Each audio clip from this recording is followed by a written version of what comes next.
સુરતના વરાછાના સીમાડા નાકા વિસ્તારમાં તક્ષશિલા કાંડની યાદ કરાવતા દ્રશ્યો સર્જાયા। સીમાડા ગામ પાસેની ઘટના, જેમાં ત્રીજા માળે રહેલા ડોમની અંદર ભીષણ આગ લાગતા અફરાતફરીનો માહોલ છવાઈ ગયો હતો।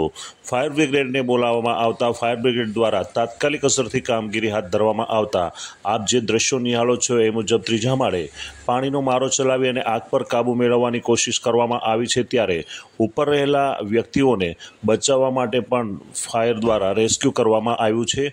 હાલ ઇજાગ્રસ્ત લોકોને નજીકની હોસ્પિટલમાં એડમિટ કરવામાં આવ્યા છે। ત્યારે આપ આ દ્રશ્યો નિહાળી રહ્યા છો, જે જાણે લાગી રહ્યું છે કે મિની તક્ષશિલા કાંડ થયો હોય એવા દ્રશ્યો તાજા થઈ રહ્યા છે।